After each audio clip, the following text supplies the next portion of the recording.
Okay, is that better? Thank you. Good. Well, in fact, it's first talk for me in all these years about Freemind, so I'm a little bit excited, a little bit nervous. I asked myself, drawing a mind map, what can I tell you about Freemind? And I ended up with some sort of question. It is, for what do we need? Open source minding. There are a lot of companies doing really good applications. So is there a need for open source?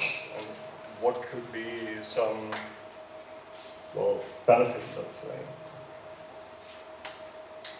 So what I'm going to tell you the following. I'm giving a quick introduction. Well, I've seen that some of you are already new Freemind, and it was a little bit surprising for me. I will give the main use cases I address with this tool. I draw a short timeline of the past and what is the current state and the future, and then in the near future. I give some sort of personal motivation about this tool, why we're doing this. And finally, I try to answer this initial question, for what do we need it? Okay, so Freemind is an open source mind mapping application, and it's located at SourceForge. And I've counted all the downloads up to now, it's not in this year. And it was about 19 million of downloads. Well, this doesn't give you any hint about how many people are actually using this tool. And this is quite a question which I can't answer. Well, there are estimations, but I think they're not that precise. Well, you see here the download curve up to now. You see, well, it's had some highs in 2010, 2011, but it's still on a good niveau. It's licensed under a public license, a GNU public license, which maybe says that you can do everything you want with this tool. You can, well, use it for commercial or private use, no matter.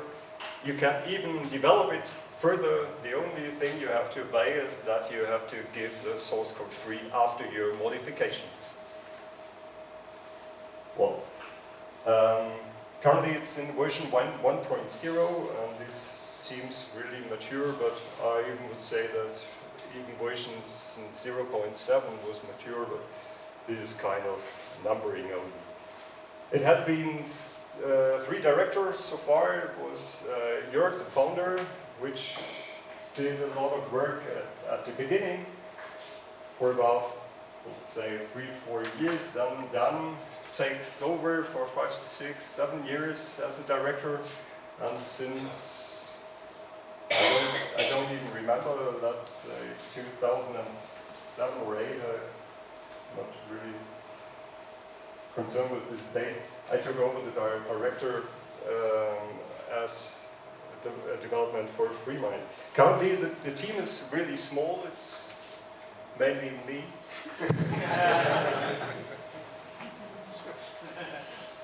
But this isn't predictable, and it isn't true. There have been some people, a lot of people working for Freemind, for translations or for little features, and even for big features.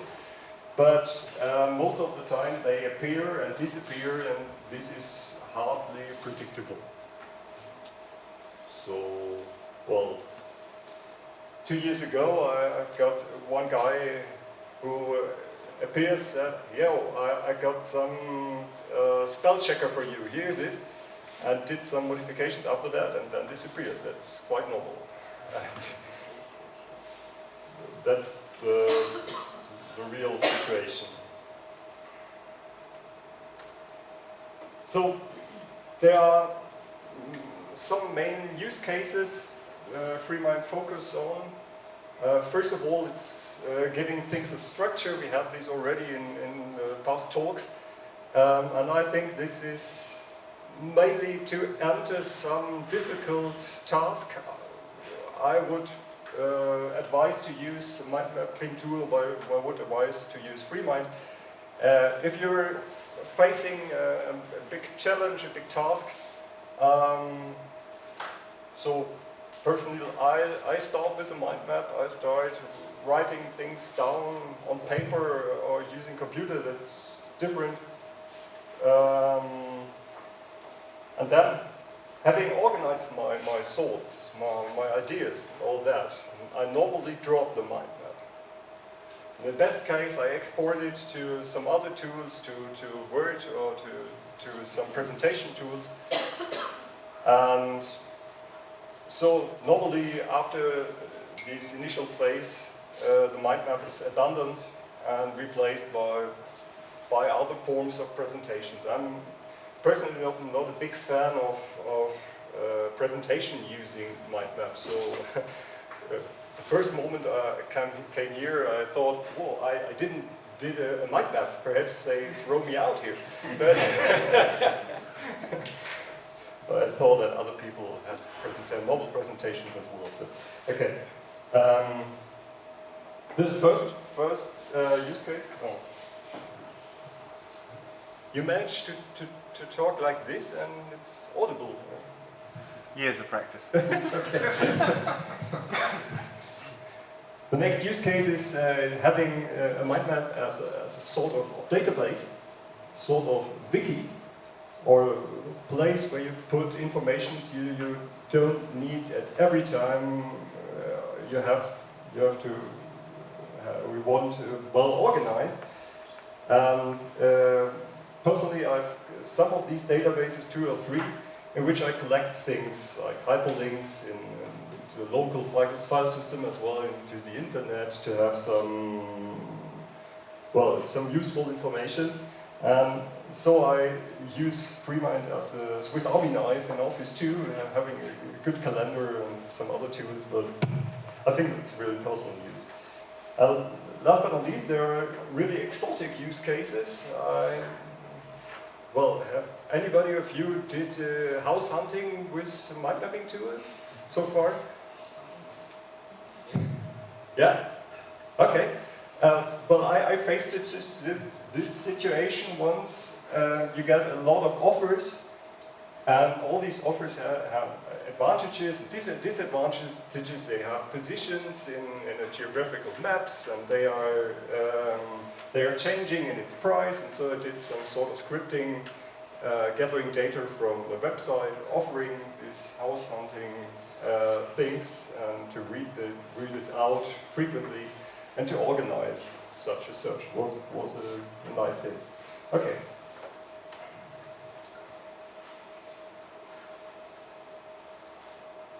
Only a little bit about the timeline. This project began in the year 2000, I think. It started as a bare mind mapping application, and in the year 2003, I found it in the internet, starting to organize my wedding. And this was the first case in which I need mind mapping at home. Normally I do it in the office. It's an office technique, or I get known to mind mapping as an office technique. But this was the situation in which I used it at home, and I needed one application. I stumbled over Freemind, was addicted to it. So I started development in 2003, and then it began to, with some visual hints, how it says, 10 minutes left. Thank you. Some visual advantages. Then after that there came some demanding features which are necessary but not that visible in the user interface, like undo, or having lots of X and imports.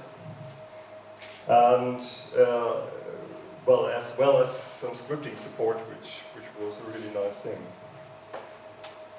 Currently, Freemind admits some, I called it advanced features because they were really difficult to implement. I don't know if it's for the audience too, but nowadays we have clones, which is a possibility to have one branch at more than one location at the same time.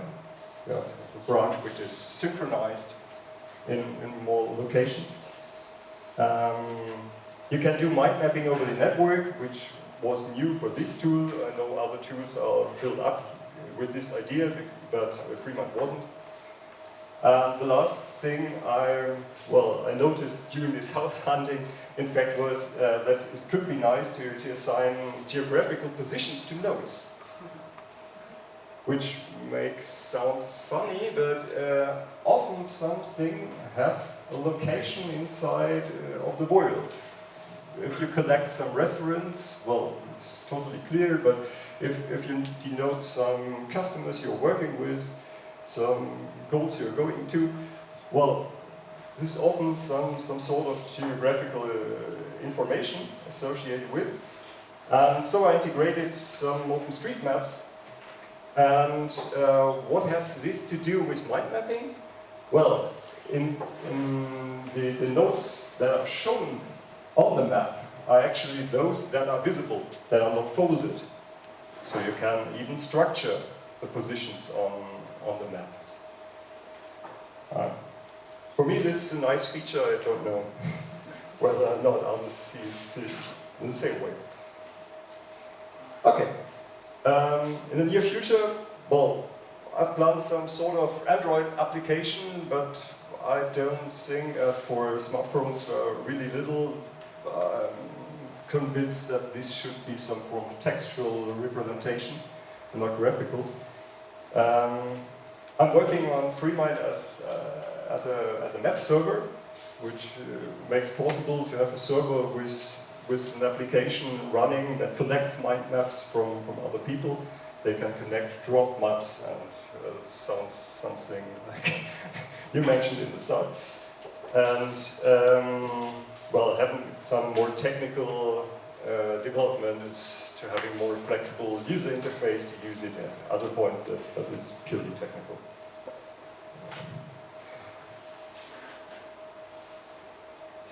But okay, Freemind, as it is open source and only driven by volunteers, it has well, natural limitations, I would say.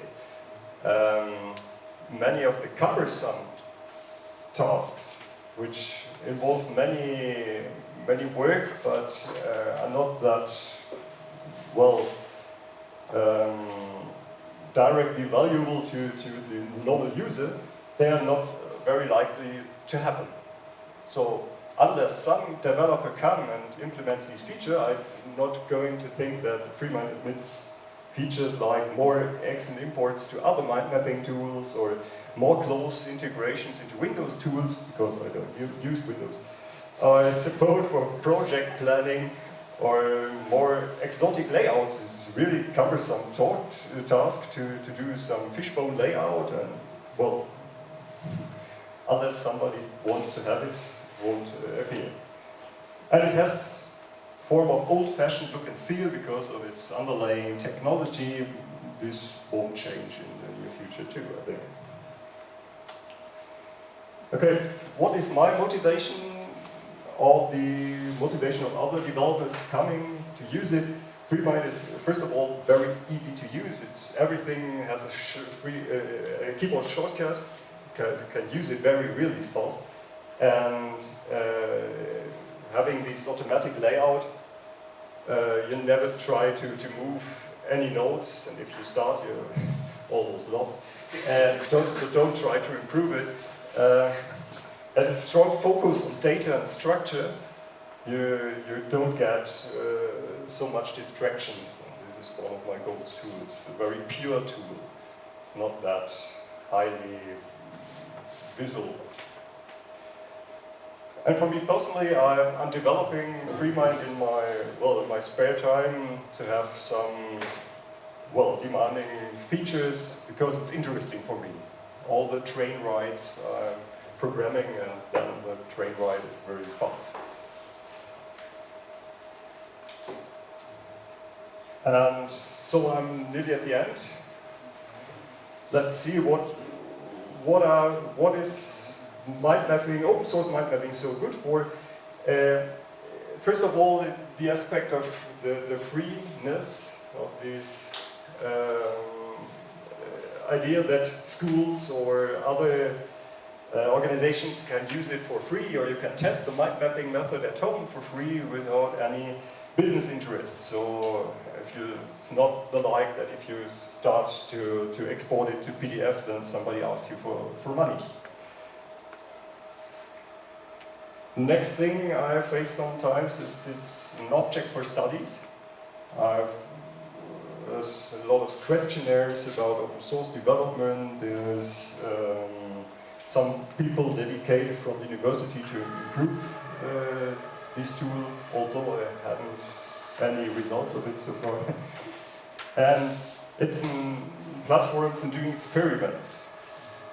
I don't have to ask myself, what is the value of giving geographical positions to nodes? I haven't to ask myself if I sold more of this application with or without this feature. I can just do it. So I think there is a result, or there is a use of open source mind mapping outside, and I hope that this talk was of any interest for you. Thank you.